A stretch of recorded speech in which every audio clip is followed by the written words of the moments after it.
Halo Tribuners, kembali lagi bersama saya Moliza Tulfa. Selama 30 menit ke depan kita akan mengulas sosok inspiratif dengan banyak sekali achievement yang bisa menjadikan inspirasi bagi kita semua. Nah, bersama saya sudah ada Bapak Niki Gurnadi. Halo Pak. Halo. Nah, beliau adalah seorang pebisnis yang bergerak di bidang pencahayaan, yaitu lighting designer. Benar ya Pak? Betul. Nah, Tribuners tahu nggak sih sebenarnya pencahayaan itu sangat bagus untuk mood kita kalau pencahayaannya itu baik di suatu ruangan. Terus, Tribuners sadar nggak sih kalau misalnya kita pergi ke suatu tempat seperti mall atau juga pusat perbelanjaan, produk yang akan kita beli akan berbeda kualitasnya terlihat ketika kita bawa pulang ke rumah. Kenapa ya kira-kira bisa seperti itu? Kita bisa tanya nih nanti sama Pak Niki Gurnadi. Tapi sebelum itu kita saksikan dulu video berikut.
Nah, Tribuners, itu dia tadi video menarik dari Indilike, yaitu bisnis yang digeluti oleh Pak Niki Gurnadi.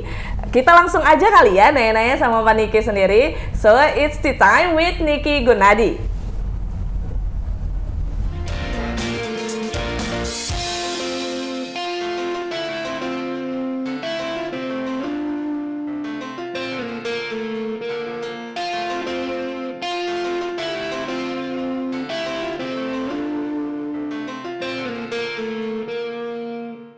Halo Pak Niki, apa kabarnya? Halo Kak Moli, pakai Kak nggak nih?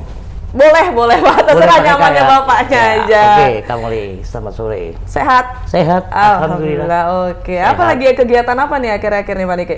Kegiatan biasa lah, main beberapa proyek, survei-survei. Wih, proyek ya? Iya, Boleh kita- disebutin ya proyeknya? Kalau boleh jangan. Jangan. Nggak enak lah, belum selesai masalahnya. Selain itu? Ya, kumpul-kumpul teman, belajar, baca buku, cari-cari produk, lihat-lihat internet. Ya, sesama kontraktor kita kumpul-kumpul.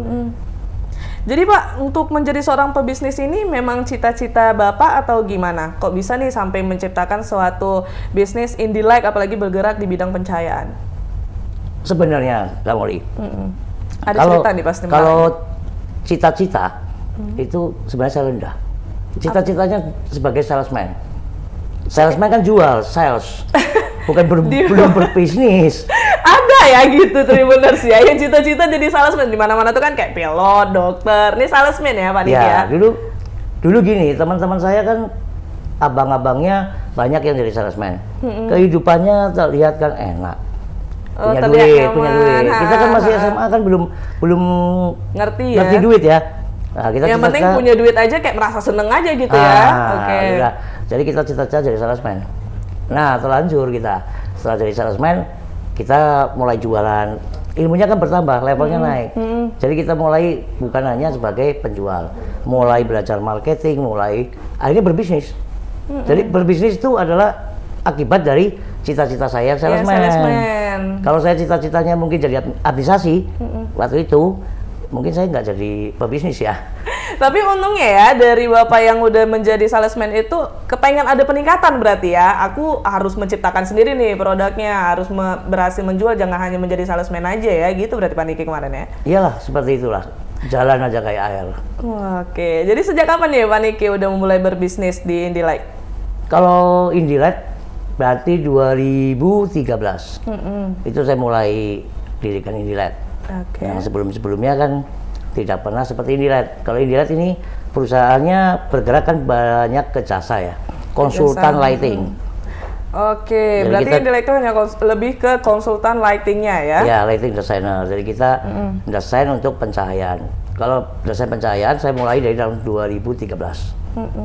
Sampai sekarang. Sekarang Berarti Indilight. udah berapa tahun kamu nih? 9 tahun ya? 9 tahun. 9 tahun lumayan juga. Itu 9 tahun. 2013 saya pertama masuk ke Medan itu, Pak Niki. 2013 enggak, saya masuk ke Medan 2000. Saya. Oh kamu nih. Jadi Indilight Muka saya baru menerjunkan diri ke Medan Oh gitu. iya, asli mana kamu nih? Asli saya dari Aceh. Kok jadi saya ditanyain? Oke. Oh iya, sorry. Oke, kalau gitu. Pak Niki, bisa nggak sih diceritain gimana sih perjalanan Pak Niki dari awal sampai bisa sekarang menjadi direktur di Indilight sendiri? Ini ceritanya dari mana nih? Dari mulai lahir. Kok dari Panjangan lahir? kalau itu. Agak-agak kurang cukup ini ya, kalau 30 menit cuman 30 ya. menit kayaknya nggak cukup ya. Dari perjalanan karir Pak Niki aja. Perjalanan karir. Berarti dari lulus sekolah nih. Oke, boleh. Jadi lulus sekolah, saya kan cita-citanya udah jadi salesman nih. Iya, Jadi betul-betul jadi salesman. Oke. Jadi salesman saya pegang waktu itu di 2003 ya, saya lulus sekolah ya. 2003 kalau nggak salah. Itu saya daftar ke perusahaan baterai, batu baterai. Merek Sony. Waktu itu saya tertarik oleh Sony-nya. Sony dulu saat 2003 tuh it is Sony, itu terkenal itu. Tapi ini batu baterai, mungkin Kak Moli juga nggak ngerti ya. Iya, masih Kalau SD itu saya. SSD ya, ada batu baterai merek Sony. Ya itu saya mendaftar di situ, diterima sebagai salesman. Salesman di situ, oke. Di situ awal-awalnya, tapi karena penjualannya susah, ya Berapa lama tuh Pak Andi? sekitar hampir 1 tahun juga. 1 tahun di situ ya, oke. Susah nih, nggak masuk target. Namanya kita salesman, berkumpulnya sama salesman. Ha-ha. Jadi kita cerita-cerita dong sama teman. Wah kita ngeluh lah, ini kok jualan baterai kok susah sekali. Nah, namanya salesman kasih masukan. Ya kamu jualnya baterai. Coba jual barang itu jangan yang awet dipakai. Oh, karena baterai termasuk barang yang awet ya? Ya teman saya waktu itu menceritakan kalau menggunakan baterai untuk jam dinding. Setahun sekali belum tentu mati. Iya benar. Ya saya pikir ya benar juga ya. Jadi saya tanya teman saya, jadi jualan apa nih yang bisa rame? Yang memang dibutuhin Ya. lah ya, banyak ya. Kalau teman saya bilang, kamu harusnya jualannya makanan. Ada yang bilang jualan kopi, ada yang bilang jual rokok. Nah, ada yang bilang teman saya kan kalau kopi sama rokok tiap hari orang mesti ngopi, habis itu ngerokok. Oke. Wah, jadi saya coba melamar lagi di perusahaan ke STTC itu asal Medan tuh, dari Siantar. STTC itu Itu jualan bergerak bilang apa Pak? kopi Indo Cafe sama rokok Kennedy. Oke. Nah, saya di Solo itu. Oh di Solo Di ya? Solo, waktu Bukan saya, di- saya asli Purwokerto. Jadi pindahlah saya ke Solo, jualan kopi sama rokok. Lagi-lagi nasib saya sama. Itu perusahaan tuh baru tuh, bukan di Jawa. Aha. Jadi penjualannya masih belum bagus. Oh, agak susah juga, walaupun dia udah sesuai yang dibutuhin setiap hari tetap Ya, susah target ya? nggak pernah masuk. Targetnya susah masuk. Kadang masuk, kadang enggak. Kenapa gitu? Ya karena ini sebentar nih, ceritanya dari rokok itu saya ngeluh lagi kan sama teman saya kan. Saya udah jualan rokok nih, sudah jualan kopi, kok masih susah? Target nggak masuk juga. Teman saya bilang, kau kopi jual Indo Cafe. Kalau di Jawa dulu saat itu kopi ABC terkenal. Abis Saingannya ya, ya market leader dipegang ABC. Jadi Saya bilang kalau terkenal jual apa nih? Pas kebetulan dari PT, sekarang PT Hens ABC. Jadi itu dia pas butuh salesman, produknya itu sirup ABC, produknya kecap ABC, mereknya terkenal, memang di Jawa itu terkenal, mereknya brand, market leader. Jadi teman saya nawarin, mau nggak kamu kerja di ABC? Ini pas butuh nih, terkenal. Saya mikir ya sirup, kalau sirup memang ABC nih, kalau kecap memang ini, nggak salah lagi deh kali ini. Saya keluar dari Kopindo Cafe, masuklah saya ke ABC. Oke. Disitulah saya baru sadar. Masih salesman juga tapi ya? Salesman juga. Ya itu sampai saya sadar tuh di situ. Agak lama juga tapi cita-cita Bapak tuh tercapai ya berarti ya? Tercapai cepat. Kalau habis lulus SMA langsung tercapai. Jadi salesman kan cepat itu. Kalau saya jadi presiden agak lama. Hari ini juga belum jadi. Iya. Masih lama. Jadi di ABC itulah saya sadar bahwa ternyata selama ini penjualan saya yang susah, ternyata bukan didapatkan dari produknya, tapi diri saya. Kurang pandai saya berjualan. Oh, padahal cita-citanya salesman, tapi kurang pandai berjualan gitu. Ilmunya belum sampai. Oke. Jadi kita nawarinya belum sampai. Karena yang penjualan paling bagus saat itu yang saya tangkap dari motivator yang saya dengar di ABC, ABC itu ada pendidikan untuk salesman, bahwa kita harus jual diri kita dulu. Baru kita bisa jual produk. Tapi dalam tanda kutip ya, menjual diri kita dulu. Iya dong. Maksudnya. Jangan salah tanggap Tribuners. Terus. Tanda kutip ya.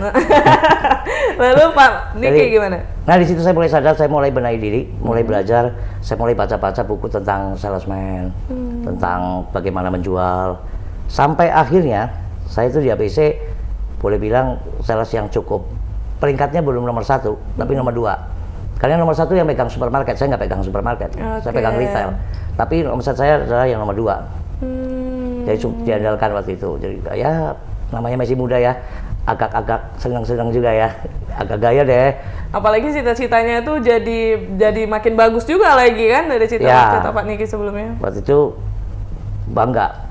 Jadi saking bangganya saya keluar. Saya merasa bahwa saya sudah saatnya berbisnis. Oh, jadi karena udah merasa puas di dunia salesman, udah mencapai tingkat yang Bapak inginkan, jadi Bapak keluar untuk berbisnis gitu ya? Bukan gitu, Kak Molly. Jadi waktu itu saya merasa udah hebat nih. Saatnya lah saya berbisnis. Jadi kepengen lebih dapat yang lebih banyak. Kan gaji salesman kan tahu sendiri lah. Ya kan ada komisi apa kan tetap kurang, namanya juga gaji kan. Jadi saya pengen berbisnis, keluar lah. Karena pengalaman saya selama ini di food, saat itu ya, di food, saya keluar, saya bikin perusahaan yang mana jualannya food. Jadi saya jualan kanvas, tapi food, jual Indomie, jual makanan, semua gitu yang food, supaya saya pikir dapat untung lebih banyak. Tapi ternyata untungnya nggak ada. Lebih parah dapatnya daripada waktu saya jadi salesman. Padahal itu tapi Bapak sendiri kan yang punya bisnisnya. Ya, karena waktu itu saya kan nggak perhitungkan biaya operasional. Salesman kan semua sudah dibayarin semua kan. Kita kan taunya capai omset, kalau salesman ya, capai omset, capai target, udah gitu. Dapat gaji kan? Dapat gaji gitu. Begitu saya berbisnis, saya harus bayar minyak sendiri, saya harus mengangkat barang sendiri. Kalau nggak, karena waktu itu belum punya helper ya. Jadi ini tunggal ya, Bapak mainnya tunggal ya? Tunggal. Waktu itu saya sama adik saya. Jadi akhirnya kita pikir, ini nggak bisa diterusin kalau bisnisnya makanan nih. Nah, kita selesaiin di situ. Saya harus bekerja lagi sebagai salesman lagi, balik ke cita-cita awal. Jadi kembalilah saya jadi salesman. Tapi saya udah nggak mau lagi di food. Saya cari di bidang di luar food. Di mana tuh Pak? Jadi saat itu ada perusahaan yang bikin ban vulkanisir. Kamu tahu ban vulkanisir? Jadi ban yang udah gundul, dipermak lagi supaya jadi seperti baru lagi. Ditempel karet lagi, dibikin lagi bunga-bunga rodanya itu. Oke. Tapi sepeda motor. Waktu itu kan dekat-dekat krisis tuh. Jadi saya tahun 2000-an itu, tahun 2005 ya. Itu pas agak krisis tuh. Jadi ban agak mahal, kita pakai ban vulkanisir. Itu saya kanvas juga belajar, tapi lagi-lagi saya lihat, aduh ini nggak ada perkembangannya. Gitu-gitu aja ya. Jadi saya pindah kerja lagi ke perusahaan lampu. Bukan perusahaan lampu ya. Ya, pindah-pindahnya ya. Beberapa kali, seperti kucing beranak pindah-pindah. Jadi saya pindah yang terakhir itu saya pindah ke listrik. Pas kebetulan ada perusahaan listrik yang cari salesman. Oke. Saya pikir coba-coba deh. Kalau saya jualan listrik sama lampu, mungkin kalau saya masangnya pas, itu hidup saya terang. Oh, jadi Ya kan? ngambil gitunya ya, ngambil hikmahnya tuh kayak gitu ya, Ya kan? masang lampu supaya hidupnya itu ikutan terang Ikut ya. terang. Kalau masangnya pas. Kalau Kalau masang kutubnya kebalik, kosong lah saya. Iya, oh Karena iya. kan saya udah Oke, mulai menarik, berumur menarik. itu. Waktu itu udah mulai berumur. Tapi disitulah saya lihat, enak ya jualan alat listrik sama lampu. Kanvas itu. Jadi saya menghayati kerja ini, wah ini paling enak kerja yang paling, saya udah skill, saya udah ada di salesman, kemudian produknya mendukung, kebutuhan lampu kan hampir semua orang butuh ya. Iya, nggak mungkin nggak ada yang butuh lampu, Pak. Dan saya menghayati lampu, saya pikir ini peluangnya banyak. Jadi setelah saya merasa memahami, saya tuh keluar, buat lagi bisnis lagi. Oh, mulai lagi yang kayak kemarin Ya. yang sebelumnya food ya. Betul. Oke. Pas saat itu paman saya, karena saya cerita mimpi-mimpi sama paman saya, nah itu paman saya bilang, oke lah buka yuk kongsi kita. Saya buka lah. Jadi saya buka perusahaan listrik yang kita beri nama CV Ikhlas Jaya. Itulah bisnis pertama saya yang lumayan, yang mencikal bakali dari Indi. Oh, jadi tapi Indi sebelumnya belum ada pada saat itu ya, belum Belum, ya? saya masih berpikir untuk menjual barang ke toko-toko, ke retail, kanvas gitulah. Saya belum berpikir untuk sebagai lighting designer atau apa, enggak, saya nggak sejauh itu. Sampai dari Ikhlas Jaya kemudian saya belajar motivator, sampailah saya ke Medan. Oh, Bapak ada sebagai motivator juga? Ada belajar waktu saya dari dulu, saya pernah menjadi motivator dari perusahaan lampu juga yang mempercayain saya untuk motivator distributornya. Oke. Jadi itulah yang membuat saya sampai ke Medan. Sampai sekarang masih menjadi motivator untuk pencahayaan gitu nggak sih, Pak? Enggak juga. Sekarang motivatornya banyak buat motivasi ke tim saya sama diri saya sendiri. Yang penting ke diri saya deh. Karena kalau kita memotivasi, paling hebat kan bisa memotivasi diri kita. Iya, benar. Ya kan kita dimotivasi sama orang-orang yang hebat, kalau kita nggak mau berubah juga nggak mungkin juga berubah. Iya, benar. Ya kan? Benar. Jadi saya belajar sekarang untuk memotivasi diri saya, juga memotivasi ya tim-tim saya lah, biar mereka itu hidup lebih termotivasi, ya, akhirnya menghasilkan hasil yang lebih bagus buat hidup mereka sendiri. Jadi tadi Bapak bilang kan untuk Indilike sendiri udah berdiri dari 2013 kan ya? Ya, Berarti Bapak ke Medannya itu di tahun 2013 atau gimana? enggak, 2009 saya sampai Medan. Itu langsung memulai jadi salesman juga atau buka bisnis? Melanjutkan dari Ikhlas Jaya itu, saya berjoin lagi sama teman untuk buka perusahaan di Medan. Kita namain CV Mitra Distri 25. Jadi Mitra Distri 25, kita jalan juga kanvas. Seluruh Sumatera Utara tanpa Aceh. Kamu lihat si Aceh kan? Iya, kok Acehnya tahu? di mana? Kok tahu? Tadi bicara Oh, dulu. udah ya. Dari Lok Sumawe, Pak. Lok Sumawe. Oh, Lok Sumawe. Saya dulu pernah ke sana juga beberapa kali waktu Mitra Jalan-jalan? Distri. Enggak lah. Saya kan Bisnis jadi juga. Wah, hidupnya bisnis terus ya. Ya Bapak kita kan ini. survei salesman saya bekerja sampai mana, pasarnya bagaimana. Itu di Lok Sumawe itu ada di bawah jembatan tuh ada kepiting. Masak kepiting saus padang itu enak sekali. Ada, kenal? Kayaknya saya udah lama banget sih. Aduh. Lok Sumawe kan? Iya benar, Nah itu Pak. di bawah jembatan itu ada kepiting saus padang enak itu. Saya kalau ke Lok Sumawe pasti makan di situ. Oke, kok saya nggak tahu ya? Ya Allah. Pak Niki, jadi kan kita bahas Indilike-nya lagi nih. Sampai dari 2013 itu sekarang ini sudah seperti apa sih Indilike ini?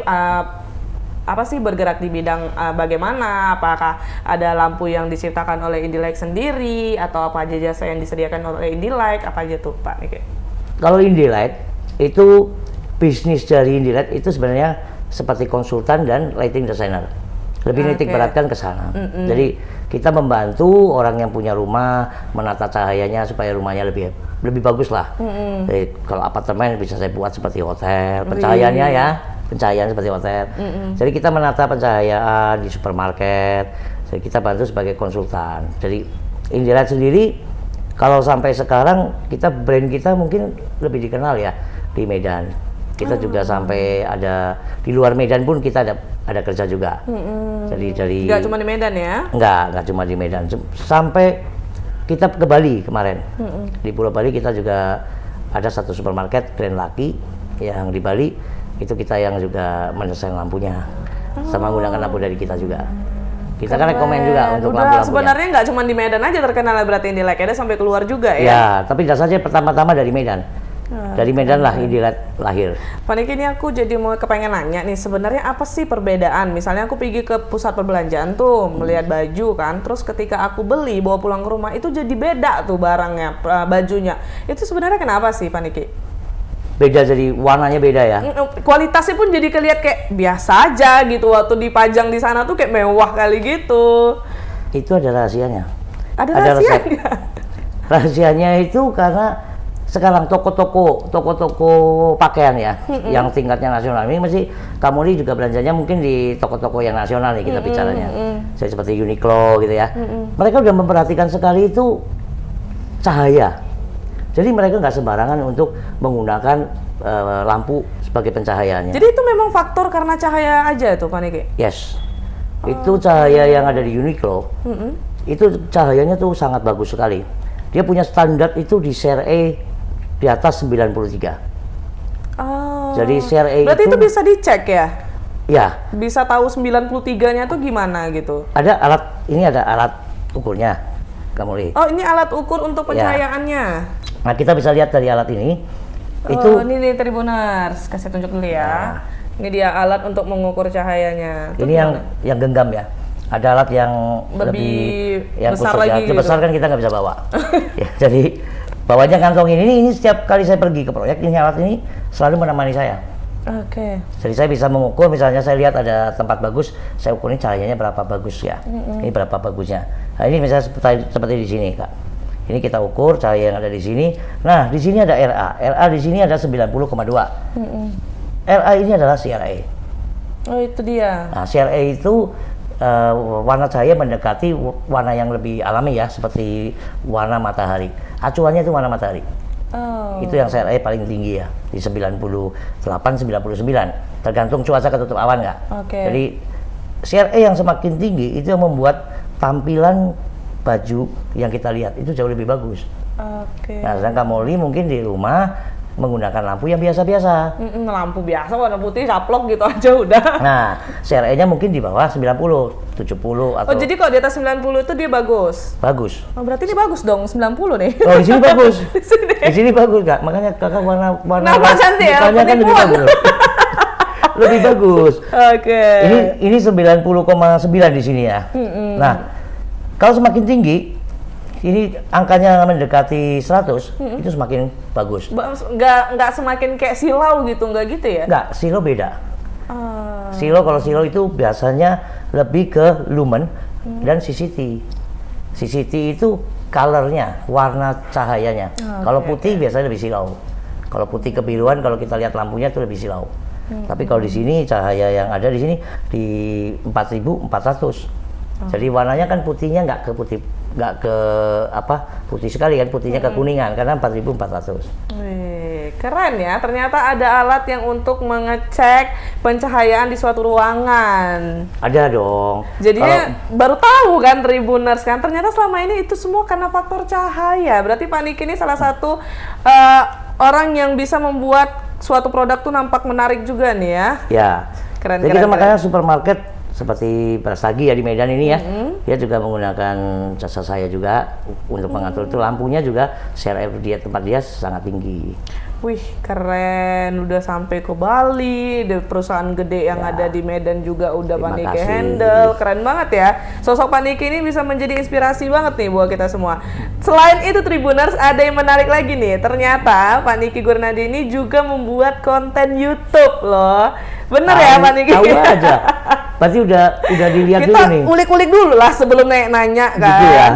Boleh diceritain tuh kenapa bisa jadi Tapi konten saya tanya YouTube? dulu gimana konten YouTube-nya, bagus-bagus nggak? Keren lah, jadi aku ngelihatnya itu di konten YouTube Pak Niki ini ngebahas tentang pencahayaan juga, ngasih tahu nih gimana sih pencahayaan yang baik Ya, juga, betul. tentang Indilek sih lebih tepatnya ya, lebih jadi banyaknya. Gimana tuh Pak Niki? Edukasi tentang pencahayaan. Agar kita tujuan bikin YouTube ya tadi ya. Ya agar banyak orang yang lebih mengenal lampu lebih dalam. Jadi wah bagaimana sih pasang lampu yang lebih bagus, warna yang bagus yang mana sih? Tapi tuh BTW nih ya kan, jadi penasaran. Emang Pak Niki nggak takut ilmunya tuh jadi diambil sama orang gitu? Nggak juga. Karena banyak juga orang yang takut resep, contohnya resep, apalagi kayak kemampuan dia gitu yang diambil kalau dia nge-share diambil sama orang gitu. Kenapa Pak Niki berani untuk sampai buat konten YouTube yang mengedukasi seperti ini? Nggak juga Kak Molly. Contoh, Kak Molly mesti bisa bikin nasi goreng dong. Saya juga bisa bikin. Walaupun resep saya dipakai Kak Molly, sama ya, tetap nasi goreng saya rasanya tetap khas saya. Tidak akan nasi sama goreng ya. nggak mungkin sama. Jadi kita ngedukasi, semakin banyak orang yang mengerti lampu, harusnya semakin bagus. Bukan kita, kalau kita bilang ilmu sekarang itu sudah sangat mudah. Kita bisa cari di YouTube. Nggak saya bilang, orang lain juga bilang. Cuma kalau kita yang bilang, saya yakin saya kasih edukasi yang totalitas. Apa yang selama ini perlu orang tahu tentang lampu, ya kita buka aja. Kita nggak usah takut besok jadi pesaing, karena saya nggak punya pesaing. Wih, jadi memang belum ada nih kompetitornya dari Indie-like sendiri nih. Kalau saya bilang selama ini nggak ada ya, tapi kalau orang lain nganggap saya kompetitor beda cerita ya. Oh gitu ya. Ya kalau saya sih nganggap selama ini nggak ada kompetitor saya. Biasa-biasa aja, kita cari pelanggan, juga nggak pernah menjatuhkan produk orang lain. Itu yang paling mantang sih. Tapi banyak juga nih pebisnis yang melakukan hal tersebut. Gimana sih cara, misalnya nih ada Pak Niki tahu ada satu kompetitor Pak Niki yang Pak Niki tahu mereka menjelekkan Indie-like. Itu gimana sih cara Pak Niki untuk menanggapinya dari sisi Pak Niki sendiri? Ya kalau kejadian ini belum pernah ya. Belum pernah ya saya ada yang, ya mungkin ada yang jelekin tapi nggak kedengeran nggak sampai ke saya ya. Tapi kalau memang ada kejadian itu nanti baru saya pikir lah bagaimana kita menghadapinya. Belum kejadian Kak Molly. Siap. Pak Niki, aku mau nanya lagi nih. Jadi udah jadi direktur Indie-like, udah buat konten YouTube juga. Kedepannya Pak Niki mau melakukan hal apa lagi nih? Saya. Apa sih target Pak Niki lagi nih yang belum kesampaian gitu? Target saya bisa saya edukasi anak saya, ya kan, dari sosok yang lebih hebat dari saya. Wih, tuh jadi orang tua yang baik juga ya. Ya, saya contohkan ke anak saya. Udah dimulai dari sekarang nih Pak Niki? Udah, anak saya kan juga dia bergabung juga di perusahaan Indie-like. Dia pegang smart home. Oh, yang serba nyala gitu, bukan? Bukan, beda. Jadi salah rupanya. Smart itu yang bisa kita kontrol, nyalain lampu dari handphone, dari jauh, ya kan? Yang kayak gitu. Kemudian bagaimana kita menyalakan, mematikan dengan satu tombol di rumah. Jadi seperti itulah kira-kira. Anak saya udah mulai juga, dia saya ajarin untuk bagaimana desain juga. Wih, oke. Terus Pak Niki, tantangannya apa aja sih yang sudah Pak Niki jalani nih selama jadi Indie-like, jadi konten YouTube juga, apa aja tantangannya? Tantangan banyak ya. Tiap kali tantangan tuh datang. Kan ada lagunya. Gimana lagunya? Yang arti cinta itu loh. Wih, kok jadi arti cinta? Kan ada lagunya. Hidup gimana coba Pak Niki? Waduh. Ini liriknya. Acara ini kan ya gimana ya liriknya ya? Udah Pak Niki ya. Dulu Sumeng itu loh yang nyanyi arti cinta itu, lagunya gimana itu? Tapi di situ lagunya tuh bagus sih, bahwa hidup kita selalu itu ada rintangan. Tapi kan kita harus hadapin. Harus ya. Iya, harus. Terus cara menghadapinya itu Pak Niki ngelakuin apa-apa aja sih biasanya? Biasanya? Ya, kita tetap tenang. Kalau ada masalah kita tetap tenang. Kita cari solusinya. Kita bukan cari sebabnya, tapi kita cari solusinya. Karena keren. Masalah kan selalu datang, dan yang kita butuhkan bukan kenapa masalah itu datang. Bukan dipikirin ya. Ya kan? Tapi bagaimana kita menyelesaikan masalah yang datang. Nah, setiap kali ada masalah ya kita selesaikan satu-satu. Kita kan ada tim, kita bisa meeting, briefing, kita bersama-sama. Karena kalau bersama kan jauh lebih indah.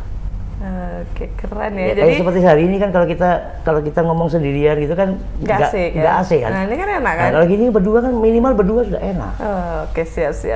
Jadi penasaran nih soal dia tadi tim briefing. Aku jadi penasaran ya. Sekarang ini di Indie-like sendiri sudah ada berapa sih pekerja yang bergabung di Indie-like? Kalau bergabung nggak banyak. Kita untuk Indie-like ya. Bersama saya itu ada 12. Kita punya tim 12 orang. Itu termasuk saya dan anak saya, termasuk juga istri saya. Jadi banyak yang kita berkumpul, karena Indilight itu satu brand, juga satu slogan ya kalau saya bilang, kayak tagline gitu. Kenapa gitu? Karena Indilight itu singkatan dari ini loh diri gue. Indilight, ini lo diri gue. Nah, Indilight itu ini diri gue. Oh, jadi kayak kepanjangan dari Indilight itu, Indilight-nya pendekannya gitu. Ya, jadi saya ajak beberapa orang yang misalnya bagian instalasi listrik, ya kan. Nah, saya pas ada kenal, kemudian kita kasih dia job di proyek saya. Ini ada di sini kita, tapi kau harus bergaya dan menyebut diri kau Indilight. Jadi kita berkumpul, kita sharing profil. Keren. Jadi seperti itulah kita kerja. Oke, Pak Niki, ini aku jadi kepengen nanya nih, apa sih pengalaman yang paling berkesan selama Pak Niki menggeluti di bidang bisnis? Pengalaman yang berkesan selama berbisnis, saya mulai makin ngerti. Ngerti apa? Bahwa ngerti artinya hidup. Ya, ngerti artinya kehidupan. Dulu waktu saya belum berbisnis, saya pikir berbisnis itu ada suatu apa ya? Mendapatkan uang yang banyak, ya kan, sukses itu identik dengan uang atau benda. Tapi setelah saya berbisnis, saya baru tahu bahwa berbisnis itu ternyata kebersamaan. Kita nggak bisa berbisnis sendiri ya. Memang kalau kita sendiri mungkin kita lebih cepat berjalannya, karena kita nggak membawa beberapa anggota tim kan. Tapi kalau kita sendirian, tentunya nggak jadi lebih besar. Kita besar karena bersama-sama. Kita mulai ngerti bahwa oh ternyata saya harus punya tim yang kokoh, dan kita harus dekat sama tim kita. Kita sama-sama nyelesain masalah, suka duka sama tim. Jadi kita lama-lama bisnis itu bukan mencari uang lagi. Jadi kita itu nikmat menjalani bersama-sama. Kebersamaan itulah berbisnis. Jadi nggak cuman egois karena mau mentingin harus ada cuan nih, nggak gitu ya, tapi kebersamaan bersama tim juga penting ya. Ya, karena tim lah yang membuat kita tuh bisa sampai di titik ini sampai sekarang. di detik ini. Pak Niki, nih kalau misalnya nih ada sebagian orang yang membuka bisnis tuh karena hobi atau memang itu yang digemar dia. Kalau menurut Pak Niki, bagaimana sih kalau misalnya ada orang yang mau membuka bisnis tuh karena peluang, itu bisa bagus nggak sih bagi Pak Niki? Kalau saya menurut saya enggak. Kenapa gitu? Wih, langsung Bisnis, katanya. ya. Karena kalau kita lihat peluang, semua ada peluang. Bisnis itu mulai harusnya dari hobi. Apa yang kita sukai. Kayak Pak Niki sendiri ya, suka dengan pencahayaan gitu saya ya? Saya suka desain, saya suka utak-atik cahaya, saya suka utak-atik lampu, saya suka pelajari lampu. Ini jangan di kotak-atik ya Pak Niki? Ini nanti saya rubah warnanya. Oke, terus? Ya, di sini kalau kita jalanin, kita lihat peluang. Setelah hobi kita jalanin, baru kita ada peluang, itu pasti ada. Peluang itu banyak. Orang jual durian, tadi saya lewat durian Ucok. Iya. Ya kan, ada orang jual durian kaya. Banyak yang kaya juga, tapi banyak juga yang enggak. Ya, kalau kita lihat peluang jualan durian banyak, semua usaha pasti punya peluang. Tapi kalau kita nggak suka, ya, nggak ada hobi, karena setiap bisnis pasti punya hambatan.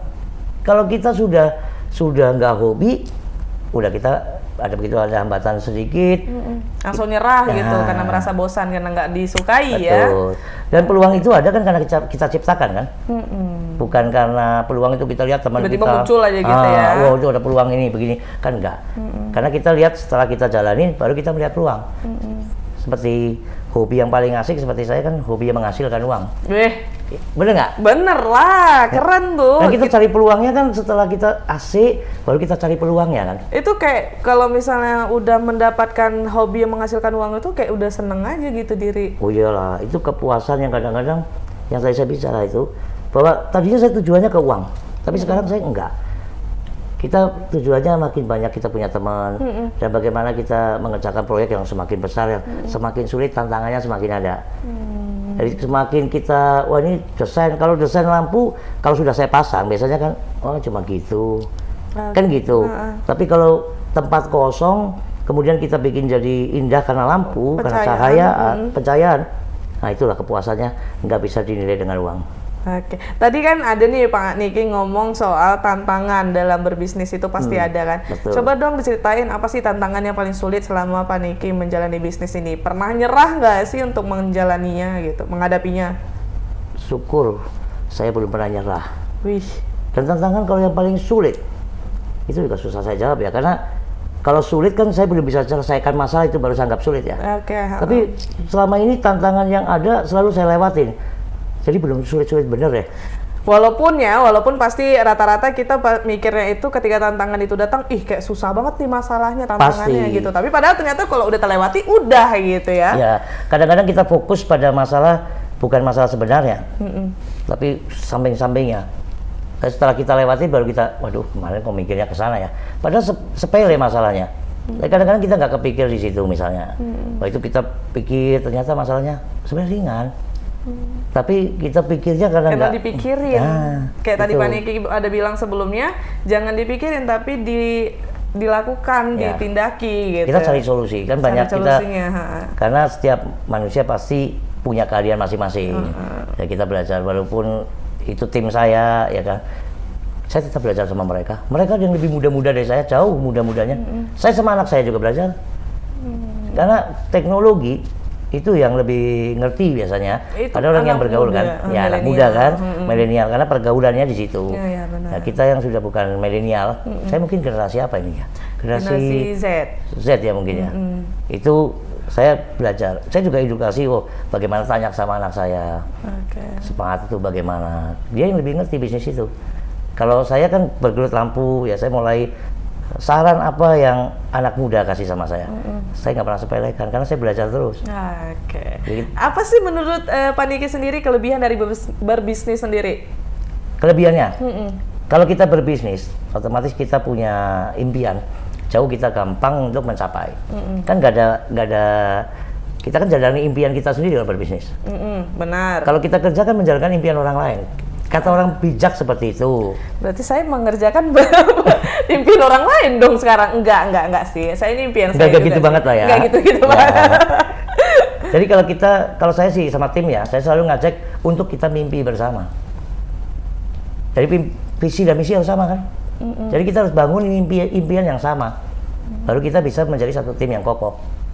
Oke. Kalau saya ditanya tadi asiknya berbisnis, satu tadi ya saya jawab bahwa kita bisa menjalankan impian kita sendiri. Oke. Ya. Kedua lagi, Baik, kita duit enggak? kalau duit ya, kalau kita kerja semua dasarnya duit, nggak ketemu nanti. Enggak ada bisa-bisa ya Pak Niki. Betul. Oke. Kadang saya pasang lampu juga nggak dapat duit juga. Kok jadi curhat? Terus Enggak, apa enggak lagi nih curhat. kelebihan berbisnisnya Pak Niki? Ya kita lebih realistis ya, bahwa ide yang kita punya ini sebenarnya benar-benar bisa diaplikasikan nggak? Oh, jadi memuaskan diri juga ya. Kan kadang kita Menuangkan kalau ide itu. mungkin kalau kita kerja, kita punya ide nih, harusnya begini, tapi kan nggak bisa karena peraturan perusahaan kan. Benar. Dengan kita berbisnis kan kita bisa, ide kita nih relevan nggak? Bisa kita pasang lampu di bulan nih, nah kita punya ide seperti itu. Kan bulan sudah terang, tapi kan terangnya kan moonlight itu kan. Kita mungkin bikin lebih terang lagi, kalau bulan warnanya biru mungkin lebih cantik misalnya. Oh, gitu. Idenya kita mau menerangi bulan, tapi realistik nggak? Kalau di bisnis kan kita bisa lakukan nggak? Kalau nggak berarti ide kita nggak realistik dong. Ya kita cuma hanya sampai impian aja, realisasinya nggak ada karena ide kita nggak masuk dalam kategori yang bisa dikerjakan misalnya. Itulah uniknya kita berbisnis. Itu keren ya. Jadi untuk berbisnis itu kita bisa menuangkan ide kita Nah, menjadi kenyataan kalau realistis juga. Ya. Tapi betul. oke. Kan kita semuanya harus ada realistisnya juga. Jangan kita mengimpinya terlalu tinggi, ya kita nggak akan nyampe. Ide kita kecil, asal melangkah, kita tekun langkah sampai juga. Daripada kita punya impian besar, tapi kita nggak ngelakuin apa-apa, ya kita benar. juga bukan berbisnis. Siapa sih motivasi Pak Niki sendiri? Motivasinya, tentunya istri saya. Wih, Ih. sayang istri banget nih Pak Niki. Iya, karena katanya, kalau kemarin saya pernah baca itu katanya, di balik lelaki sukses ada perempuan hebat ya. Perempuan hebat. Di belakang lelaki. Kalau saya pikir nggak di belakang deh. Saya nggak ada di belakang, tapi di samping saya. Iya. Yang nonton istrinya Iya, kesel. kamu kan nonton. Kasih tahu lah Pak nonton. Ya, kasih tahu ya. Sem nih Iya. punya lah Bu. Makin bahagia aja Betul. nih. Kan begitu kan? Bukan di belakang, tapi dia di samping saya, nemanin saya. Selain istri ada lagi nggak Pak Niki? Yang memotivasi Pak Niki untuk saya kira berbisnis banyak dalam yang lain. berbisnis. Selain istri ada lagi nggak? Saya sempat kaget juga saya ditanya begitu. Maksudnya memotivasi. Oh ya, memotivasi. Oh ada. Itu ada teman saya, teman baik. Ya dulu kita rekan kerja ya. Bukan rekan kerja, tepatnya dia guru lampu saya sebenarnya. Pak Yamin. Guru lampu yang sebelum Pak Niki terjun ke Indilek ini. Ya, yang pertama kan saya waktu terjun ke Iklat Jaya. Itu guru lampu saya pertama. Dia saya belajar banyak sama beliau. Jadi dari beliau juga Pak Niki bisa Ya. sampai di titik sekarang ya. Betul. Sampai sekarang udah 20 tahun lebih loh. Saya berteman sama beliau. Sampai sekarang. Saya sering tanya bisnis kan kalau ada masalah ya kadang-kadang kita curhat-curhatan. Dia juga telepon-teleponan. Kita kontak-kontak lah. Itu motivasi saya juga banyak. Karena setiap hidup kita juga perlu kita tuh mendengar orang lain. Ya kita bisa dengar. Kadang-kadang kan kita ego ya. Saya nggak mau dengerin sama kamu lah. Misalnya, ya kan? Tapi harusnya kita punya orang yang bisa kita percaya dan kita dengar Benar. pendapatnya. Itu Kalau perlu tanya, sih. ya itulah. Mungkin Pak Yamin ya. Ayah saya banyak yang memotivasi saya. Kehidupan saya ini dulu bukan saya lahir langsung jadi Lek langsung kayak gini Iya. enggak ya, banyak proses yang dijalanin juga ya Pak Niki. Betul. Jadi target Pak Niki ke depannya apa nih sebagai konten YouTube atau sebagai Indilek sendiri, apa aja targetnya yang bakal ke depan? Ini target ke mana nih? Untuk pebisnisnya boleh, untuk konten YouTube-nya apa? Atau ada lagi kegiatan yang ingin Pak Niki lakukan juga mungkin? Kalau saya di YouTube nih, target saya ya semakin banyak lah saya bisa edukasi orang. Tambah juga subscribernya kayak gitu. Kalau di bisnis kan saya kepengennya bagaimana ya saya bisa membesarkan bisnis saya agar banyak orang yang bisa bernaung di bisnis saya. Dan semakin banyak berarti perusahaan saya semakin besar kan. Atau begitu. nggak ada niat Pak Niki untuk buka di luar Sumut gitu, Indilek sendiri? Sementara ini belum Belum ya, belum ada target seperti belum ada target ke sana. Karena kita di Sumut ini aja kalau kita mau menggapai ya, prinsip saya jadi burung kita jangan terlalu lebar sayapnya. Karena kalau kita mikir mau terbang tinggi dengan sayap yang lebar, kita pernah berpikir nggak kalau sayap kita lebar itu untuk jalan aja kita terseok-seok. Karena kita punya kemampuan sampai mana. Ya, kalau saya rasa kalau Medan kita bisa banyak, semua orang di Medan pasang lampu sama Indilek. Itu saya juga bingung. Manage gimana Oh, ya? sebesar apa Medan? Ya kan? Jangankan Medan kita komplek kecil aja ya kan? Kita sudah nggak. Tapi pasti bisa lah. Indilek pasti, apalagi Pak Niki orangnya Molly yakin pasti bisa Pak Niki untuk memanage. Tapi bisa. Betul. Kalau misalnya dari masyarakat Medan misalnya mendukung saya, masang semua pasti bisa. Pasti Saya lah. pasti Itu pikir. tantangan yang tadi Ya, itu dibilang. tantangan yang baru lagi kan, yang kan saya selesaikan bukan hanya sekedar masang, tapi memasang dengan keindahan, ya kan? Karena dipercaya itu susah kan, Benar. betul kan? Jadi kita bisa lakukan itu kalau memang ada jobnya, ya moga-moga. Amin. Semoga setelah nonton ini tiba-tiba ada masuk job banyak sama Kota Medan. Ya moga-moga kan, betul itu kan. Oke, Pak Niki, apa sih yang membedakan sebelum Pak Niki menjadi owner sebuah bisnis Indilek sendiri dan sesudah menjadi owner? Yang membedakan Pak Niki, yang Pak Niki rasakan? Yang rasanya beda. Saya ngerasa beda kalau dulu belum jadi owner gitu, sama sekali jadi owner. Kalau sekarang jadi owner, beda saya. Saya mulai memperhatikan ke tim lingkungan kita. Lingkungan ya? Ya, dan yang saya pikir, yang tadi saya cerita, saya pikir dulu ya sukses itu, wah pasti kaya, punya ini, punya itu ya. Ternyata sukses itu perjalanan kita. Nggak pernah selesai, karena saya sampai sini, saya akan melakukan update ke sana lagi. Oke. Dan kita bedanya, saya sekarang mulai tahu bahwa arti kehidupan. Bahwa kita setelah selesai, kita akan mencari yang lebih lagi. Selesai mencari yang lebih lagi. Kalau sukses pasti seperti itu ya, tidak muluk tentang kekayaan ya. Tidak berhenti di sampai satu titik, oh kita sukses. Saya rasa sukses itu adalah peta hidup kita. Wih, peta perjalanan hidup kita itulah sukses kita. Keren. Betul kan kamu, Li? Betul dong, itu keren Ini- banget. So, peta kehidupan loh sukses itu. Bener kan? Jadi menurut Pak Niki nih, support dari keluarga itu penting nggak sih untuk bisnis? Wis, penting kali. Kenapa tuh? Ya karena kita ya seperti tadi saya bilang, istri itu sangat penting untuk support kita karena kita kan kepengen istri kita bahagia, anak kita bahagia, keluarga kita bahagia. Ya, itu kalau kita kepengen bahagia, tentunya mereka harus support kita juga. Dan support itu membangkitkan tuh udah seperti kena ini loh, apa ya? Kenapa itu mau hawa yang semangat sekali? Istri kita cuma bilang, waduh, kamu pulangnya malam ya, capek ya. Waduh, kita tuh udah kayak terbangnya udah panik kayak gitu. kayak dikasih semangat Ya, gitu jadinya dan kita ya. merasa bangga loh, wih, saya kerja buat kamu loh. Iya, Kan gitu kan? dihargai ya semua Ah. yang kita lakukan. Dan kita kepengen kan istri kita pilih sendiri. Ya tentunya kita kepengen kita berdua dia menikmati juga. Jadi support itu dari keluarga sangat penting. Anak kita bangga nggak sama kita? Kalau anak kita bangga sama kita, itu jadi support kita yang luar biasa. Kita kan kepengen anak kita lebih baik dari kita. Iya dong, pasti setiap orang tua seperti itu. Seperti itu kan. Oke, Pak Niki, boleh dong dibagi tips ke Tribuners untuk menjadi seorang pebisnis yang baik itu seperti apa sih? Jangan cepat nyerah. Nah, tuh, jangan cepat nyerah, Tribuners. Dan dimulai kan dari hobi dulu ya. Kalau kita punya hobi, terus hobi itu bisa kita buat agar menghasilkan, wah itu jauh lebih nikmat. Dan tantangan kita harus hadapin. Yang satu-satu kita lewatin dan jangan pernah memikirkan yang belum terjadi ya di depan kita. Udah ditakutin duluan Ya, modalnya ya, jangan karena gitu. kita udah pusing-pusing belum tentu kejadian juga. Jadi kita jalan aja langkah. Semua ada resiko, tapi kita harus jalan semua. Seperti itu kira-kira. Tuh Tribuners, jadi jangan takut untuk mengambil resiko karena belum terjadi juga kan, Ya. dijalani aja dulu, jangan takut. Tuh tips dari Bapak Niki Gurnadi selaku owner dari Indilight. Kok ini direktur ya, direktur dari Indilight. Kalau India ya lebih baik. Saya kalau di Konten India, YouTuber deh. YouTuber ya. Oke, Sama aja.